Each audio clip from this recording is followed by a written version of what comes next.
പാലക്കാട് പോത്തുണ്ടി സജിത വധക്കേസിൽ പ്രതി ചെന്താമര കുറ്റക്കാരനാണെന്ന് കോടതി വിധിച്ചു. മറ്റന്നാൾ ഉണ്ടാകും ശിക്ഷ. പാലക്കാട് അഡീഷണൽ ജില്ലാ കോടതിയാണ് വിധി പ്രഖ്യാപിച്ചത്. കോടതി വിധി കൂസലില്ലാതെയാണ് ചെന്താമര കേട്ടതും.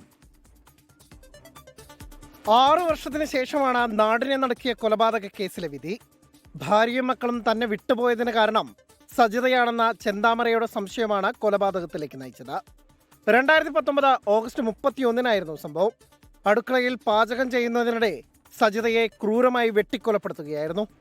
കേസിൽ പ്രതി ചെന്താമരയുടെ ഭാര്യ ഉൾപ്പെടെ 67 സാക്ഷികളാണ് ഉണ്ടായിരുന്നത്. കേസിൽ നിർണായകമായത് സജിതയുടെ വീട്ടിൽ കണ്ട ചെന്താമരയുടെ കാൽപ്പാടുകൾ. ഒന്നും പറയാനില്ലെന്ന കോടതിയിൽ ചെന്താമരയുടെ പ്രതികരണം. ഈ കേസിൽ ഫുട് പ്രിൻ്റാണ്, പിന്നെ അയാളുടെ ഈ പ്രതിയുടെ ഷർട്ടിൻ്റെ പീസ്, ഇതെല്ലാം ഈ പ്രതിനെ അറസ്റ്റ് ചെയ്യുന്നതിന് മുമ്പ് തന്നെ സംഭവ ദിവസം തന്നെ പോലീസിന് മുഴുവനും കിട്ടിയിട്ടുണ്ട്. ഈ ഷർട്ട് അയാളുടെയാണ് എന്ന് അയാളുടെ ഭാര്യ വന്ന് കൊടുത്ത മൊഴി കോടതി അങ്ങേയറ്റം അത് സ്വീകരിച്ചിട്ടുണ്ട്. വിധിയിൽ സന്തോഷമുണ്ടെന്നായിരുന്നു സജിതയുടെ കുടുംബത്തിന്റെ പ്രതികരണം. 16-ാം തീയതി കഴിയട്ടെ വേണം, എന്നിട്ട് എന്താ തീരുമാനിക്കട്ടെ, കിട്ടട്ടെ എന്നാണ് വിചാരിക്കുന്നത്. ആശ്വാസമുണ്ട്.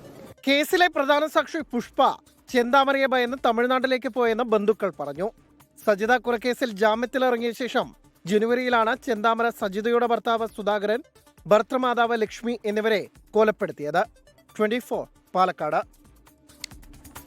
ലോകത്തെവിടെയായാലും ഏത് സമയത്തും 24 വാർത്തകളും ഓഗ്മെന്റഡ് റിയാലിറ്റി പാക്കേജുകളും എക്സ്പ്ലെയിനറുകളും വിശദമായി കാണാൻ ഞങ്ങളുടെ യൂട്യൂബ് ചാനൽ നിങ്ങൾക്ക് സബ്സ്ക്രൈബ് ചെയ്യാം.